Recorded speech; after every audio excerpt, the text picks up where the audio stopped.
Il y a eu ce jour-là, ce jour précis. Il n'avait rien de particulier en apparence, et pourtant, il a tout changé. Un matin comme les autres, ou du moins, c'est ce que je croyais.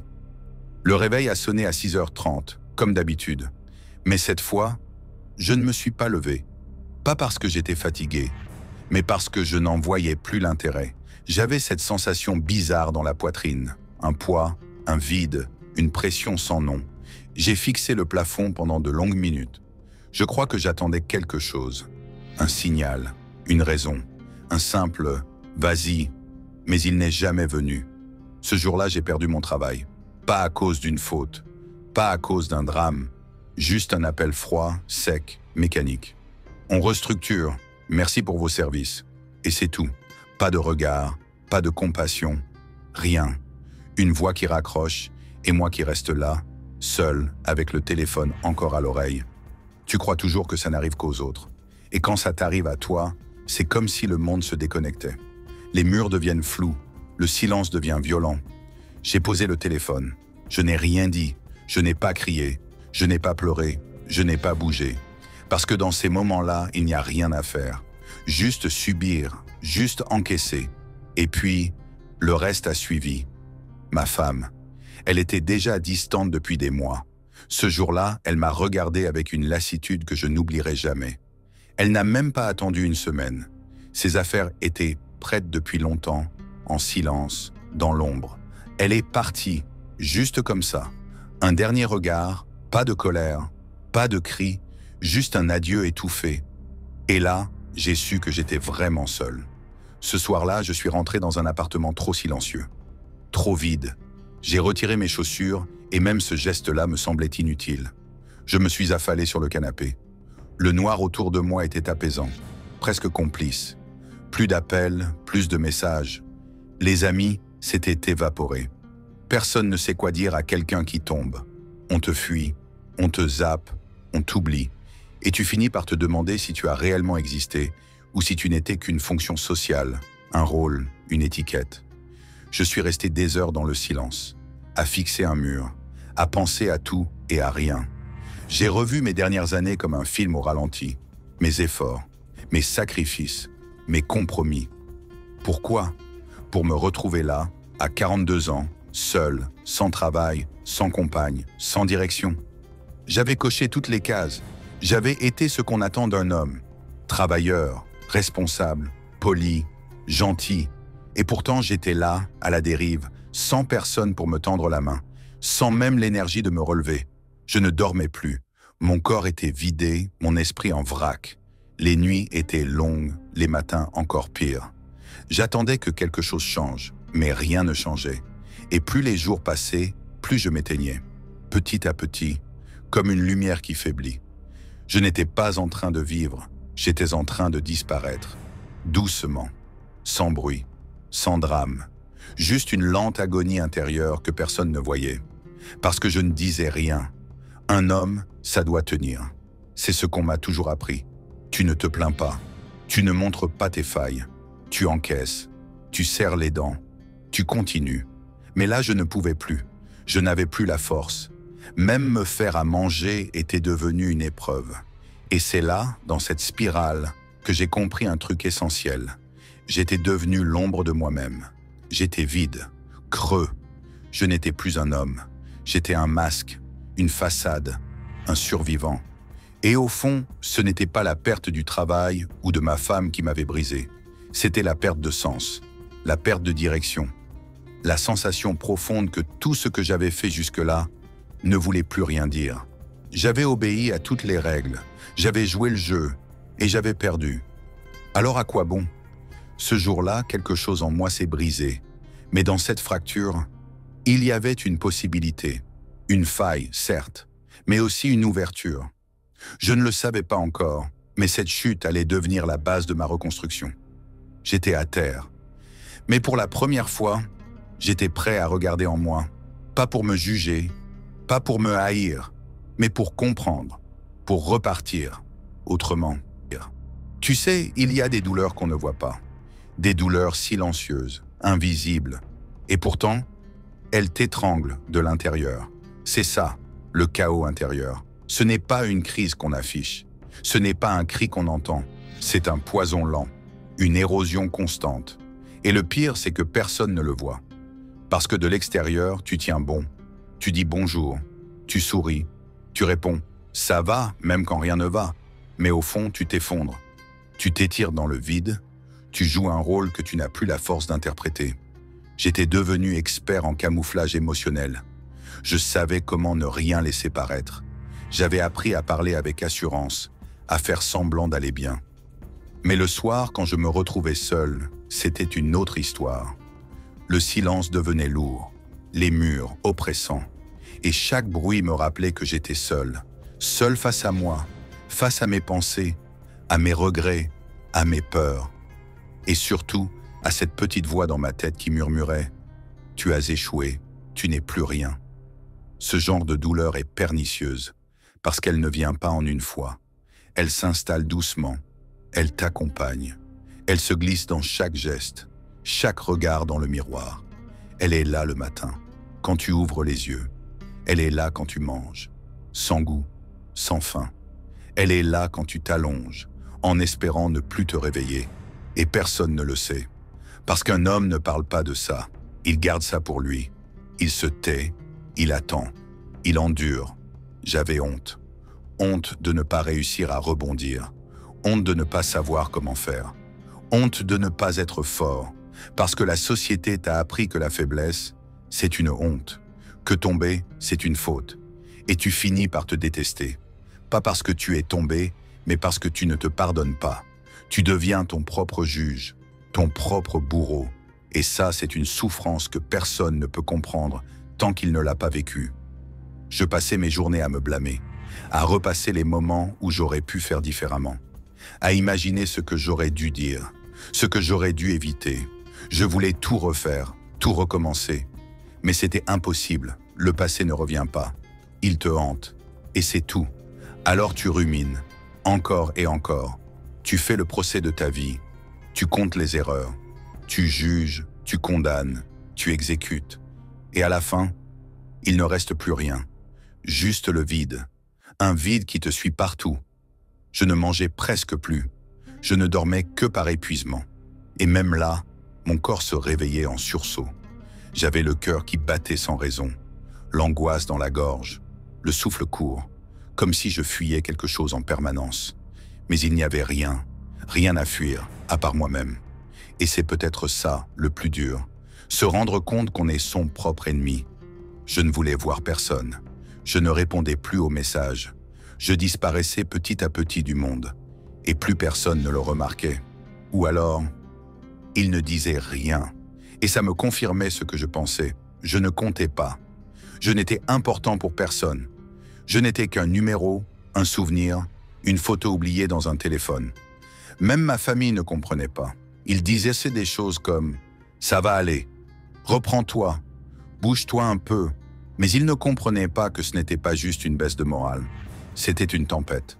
Je n'attendais plus rien, je ne rêvais plus, je ne pensais plus à demain. Je survivais au jour le jour, un jour à la fois. Et même ça, c'était trop. Je me sentais inutile, vide. J'avais l'impression d'avoir raté ma vie. Et ce sentiment-là, il te colle à la peau, il te parasite, il t'empêche de respirer. Tu n'as plus d'élan, tu n'as plus de lumière, tu n'es plus vivant. Tu existes juste, par automatisme. Et dans ce vide, je cherchais des réponses. Mais rien ne venait. Aucune solution, aucun espoir. Juste cette spirale descendante. Je n'attendais pas de miracle, juste un signal, un mot, une étincelle. N'importe quoi qui me prouve que tout ça avait un sens, que ma chute pouvait servir à quelque chose. Mais non, rien. Silence total. C'est ça, le chaos intérieur.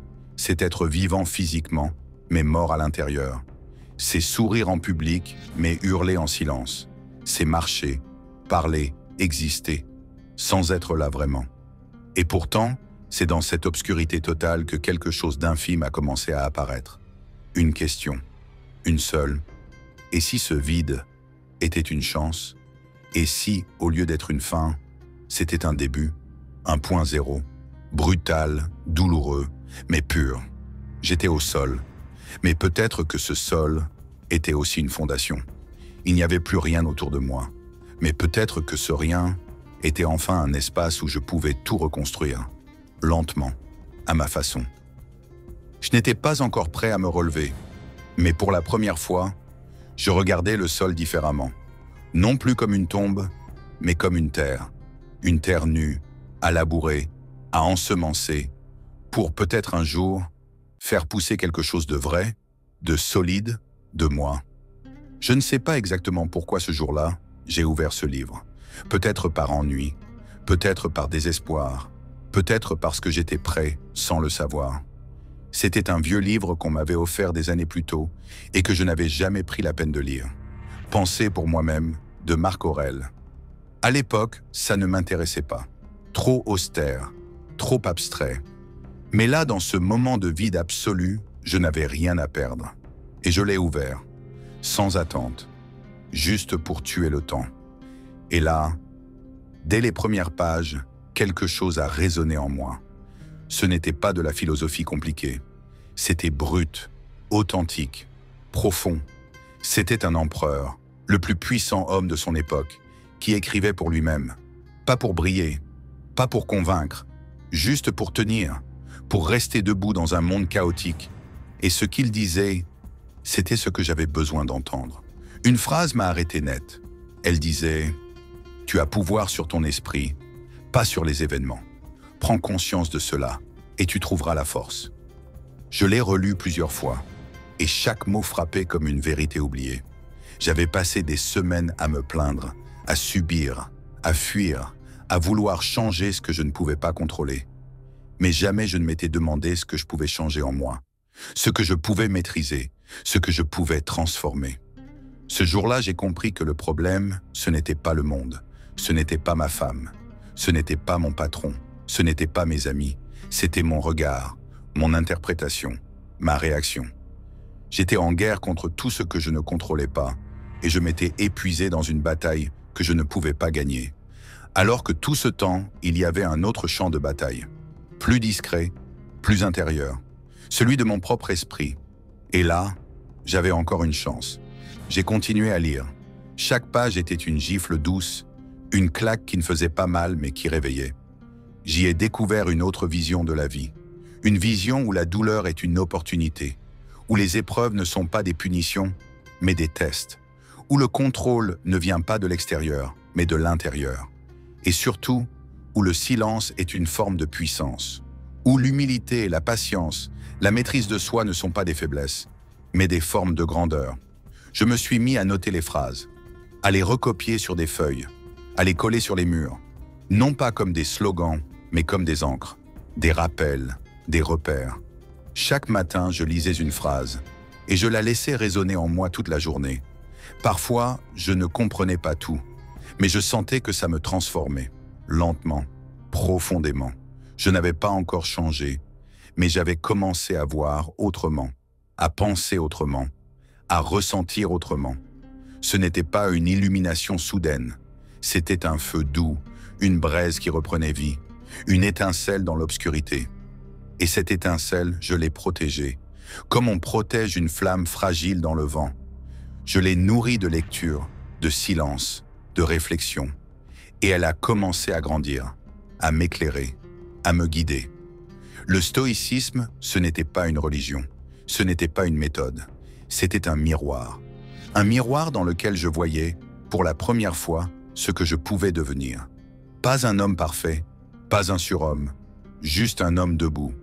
Maître de lui, solide dans la tempête, calme dans le tumulte, aligné avec ses valeurs, peu importe ce que le monde lui balance au visage.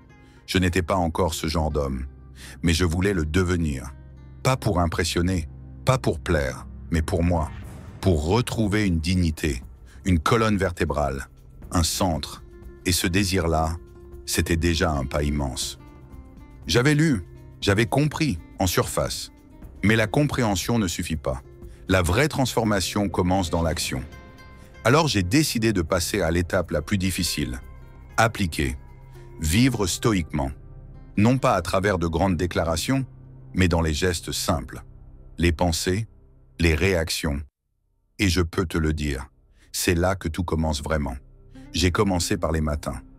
Jusque-là, mes réveils étaient mécaniques, fatigués, vides de sens. Je me levais par automatisme, sans énergie, sans envie. Alors j'ai créé un rituel.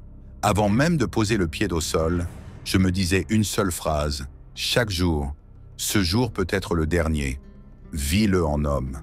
Rien de plus, juste ça. Et étonnamment, cette pensée changeait tout. Elle m'ancrait dans l'instant. Elle me donnait une mission. Elle me réveillait de l'intérieur. Puis je prenais mon cahier. Un vieux carnet banal, sans ligne dorée, ni couverture sophistiquée. Et j'écrivais ce que je ressentais, ce que je redoutais, ce que j'espérais. Pas pour analyser, juste pour sortir ce qui m'encombrait. L'écriture devenait une forme de libération, une façon d'éteindre le feu intérieur avant qu'il ne devienne incontrôlable. C'était un moment entre moi et moi, brut, vrai, mais le plus difficile, c'était la journée. Parce que la vraie épreuve du stoïcisme, c'est la confrontation avec le réel. Les contrariétés, les retards, les incompréhensions, les critiques. Avant, tout ça me mettait en colère. J'avais le sang chaud, je réagissais vite, mal, parfois même violemment. Mais maintenant, j'avais une boussole intérieure, une règle, ne réagis pas immédiatement. Inspire, observe et demande-toi, est-ce que ça mérite ton énergie? Est-ce que ça dépend de toi? Et très souvent, la réponse était non. Je me suis surpris à sourire là où j'aurais explosé, à me taire là où j'aurais argumenté, à pardonner là où j'aurais coupé les ponts, non pas par faiblesse, mais par force, une force nouvelle, silencieuse, stable, une force qui ne cherche pas à dominer les autres, mais à ne plus être dominée par ses propres émotions. Je me suis aussi exercé au détachement. Avant, tout m'atteignait, les commentaires des gens, le regard des autres, le jugement de ma famille. Maintenant, je me posais une seule question. Est-ce que ce que cette personne pense change réellement qui je suis? Et la réponse était non. Alors je laissais passer, comme le vent, comme un nuage. Je n'étais plus une éponge, j'étais un roc. Petit à petit, cette manière de vivre devenait naturelle. Et pourtant, chaque jour était un combat. Il y avait des rechutes, des moments où je retombais dans mes anciens schémas, des journées où la colère revenait, où le découragement reprenait le dessus. Mais là aussi, j'avais appris à être stoïque, pas dur envers moi, pas rigide, mais patient, compréhensif. Parce que la maîtrise de soi n'est pas un état, c'est un chemin, un apprentissage perpétuel. Et tomber fait partie du voyage. Le soir, je faisais un autre rituel, simple, mais puissant. Je reprenais ma journée dans ma tête. Je me demandais à quel moment ai-je été faible? Où ai-je cédé à l'émotion? Où ai-je été juste, courageux, sage? Et je notais tout, sans me juger. Juste pour voir, pour apprendre, pour m'ajuster. Ce regard quotidien sur soi, c'est comme un miroir propre. Il te renvoie ce que tu es, pas ce que tu veux croire. J'ai aussi commencé à faire attention aux mots, à mon langage. Le stoïcisme m'a appris que les mots qu'on utilise forgent notre réalité. Alors j'ai arrêté de dire « je dois ».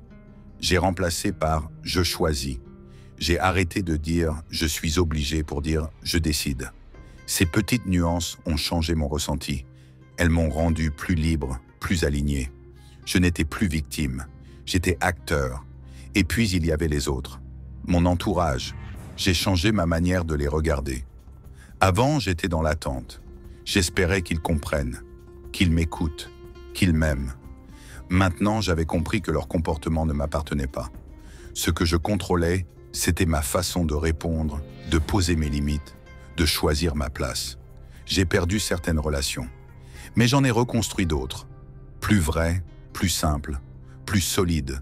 Chaque petit pas comptait, chaque moment de calme, chaque décision de ne pas réagir, chaque parole retenue, chaque silence assumé, devenait une victoire intérieure. Ce n'était pas spectaculaire, ce n'était pas visible, mais c'était réel et profond.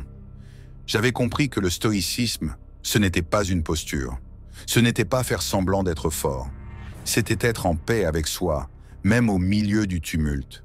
C'était rester debout, même quand tout autour vacille. Et cette paix-là, Elle ne dépendait plus de personne. Elle dépendait seulement de moi. Avec le temps, sans que je m'en rende compte, quelque chose avait changé. Ce n'était pas spectaculaire, ce n'était pas visible, mais c'était là, stable, silencieux, profond. Je n'étais plus le même homme. Ce n'était pas le monde qui avait changé, c'était moi. Et ça faisait toute la différence. J'avais cessé de résister à ce qui ne dépendait pas de moi. J'avais cessé de me battre contre les événements, contre les gens, contre la vie. J'avais arrêté de vouloir tout contrôler, tout comprendre, tout forcer. Et à la place, j'avais appris à respirer, à laisser venir, à laisser partir. Ce calme, je ne l'avais jamais connu. C'était un silence intérieur, mais pas un vide. Un silence plein, dense, apaisant. Il n'y avait plus cette agitation constante, cette voix dans ma tête qui critiquait, jugeait, anticipait, culpabilisait. Il y avait de l'espace pour penser, pour observer, pour décider. J'étais revenu à moi, je m'étais retrouvé, pas l'homme que les autres attendaient, pas le rôle qu'on m'avait imposé. Moi, Neumbert authentique, vivant. Et c'est là que j'ai compris quelque chose d'immense. Je croyais que j'étais tombé, que ma vie avait explosé, que j'avais tout perdu. Mais en vérité, je n'avais perdu que ce qui n'était pas moi, ce que je croyais être, ce que j'avais construit pour paraître, pour appartenir, pour être aimé. Et tout ça s'était effondré, oui. Mais sous les ruines, il y avait un sol solide, mon soleil, celui sur lequel je pouvais enfin bâtir quelque chose de vrai. Je n'étais plus en guerre contre moi-même, j'étais en alliance. Et ce changement intérieur, il a changé ma manière d'être dans le monde. J'écoutais plus, je parlais moins, je réagissais avec plus de conscience. J'étais là, vraiment là, dans chaque moment. Pas parfait, pas toujours solide, mais lucide, présent, humain. Ceux qui me connaissaient d'avant ne comprenaient pas. Ils disaient que j'étais devenu étrange, trop calme, trop distant. Mais en réalité, j'étais simplement centré. Je n'avais plus besoin de plaire, plus besoin de convaincre. Je n'attendais plus rien des autres. Et cette liberté, c'est la plus grande richesse que j'ai connue. Je ne dis pas que la douleur a disparu. Non, elle est encore là parfois. Mais elle ne me contrôle plus. Elle ne m'écrase plus. Elle passe. Et moi, je reste, ancré, fort stoïque. Ce que j'ai découvert dans cette traversée, c'est qu'il existe une forme de puissance qui ne fait pas de bruit, une force qui ne se montre pas, une victoire invisible. C'est quand tu n'as plus besoin de te défendre, de te justifier, de te battre pour exister. C'est quand tu sais profondément qui tu es et que rien ni personne ne peut te faire douter de ça. J'ai appris que le stoïcisme n'est pas là pour t'enlever la douleur. Il est là pour t'empêcher d'en devenir esclave. Il ne t'éloigne pas des épreuves. Il t'enseigne à les traverser avec dignité. Il ne fait pas disparaître les tempêtes. Il t'apprend à construire en toi un abri. Aujourd'hui, je regarde mon passé sans haine, sans regret. Ce qui m'a détruit m'a révélé, ce qui m'a vidé m'a libéré, et ce qui m'a fait tomber m'a appris à me relever autrement, plus lentement, plus solidement, plus consciemment. Je ne suis pas devenu invincible, je suis devenu vrai. Et dans ce monde d'apparence, c'est la forme de puissance la plus rare et la plus belle. Si tu es encore là, c'est que quelque part, toi aussi tu cherches une issue, un souffle, une lumière. Tu n'es peut-être pas tombé aussi bas que moi, ou peut-être si, mais ce que je sais, c'est que si tu traverses une tempête, ce n'est pas un hasard. Il y a des périodes qui ne sont pas là pour nous punir, mais pour nous réveiller. Tu peux croire que c'est la fin, que tout est foutu, que tu ne te relèveras jamais. Mais je suis la preuve que non, et je ne suis personne de spécial. Juste un homme qui a touché le fond et qui a choisi de remonter. Pas en courant, pas en hurlant, en silence, en profondeur, en lucidité. Ce que le stoïcisme m'a appris, ce n'est pas à être dur, ni à faire semblant. Ce que le stoïcisme m'a appris, c'est à devenir libre, libre du regard des autres, libre de mes impulsions, libre de ce passé qui me rongeait, libre de ce futur qui me faisait peur, libre ici, maintenant, à chaque respiration. Tu veux changer? Commence aujourd'hui, pas demain, pas quand tu iras mieux. pas quand tu auras des réponses. Commence dans le doute, dans la fatigue, dans la douleur. C'est là que naît la vraie transformation. Arrête de fuir, arrête de repousser, affronte, écoute, apprends, relève-toi, pas pour prouver quoi que ce soit, mais pour redevenir ce que tu es au fond, un homme debout. Et souviens-toi, ce que tu vis maintenant, ce n'est pas une fin. C'est peut-être le début de tout. Si tu as reconnu un bout de toi dans mes mots, alors partage cette vidéo. Pas pour les vues, pas pour les statistiques, mais pour un frère qui est peut-être en train de tomber là, maintenant, sans que personne ne le voie. Parce que le monde a besoin d'hommes lucides, d'hommes solides, d'hommes vrais. Et toi, tu peux en devenir un. Si tu le décides, maintenant.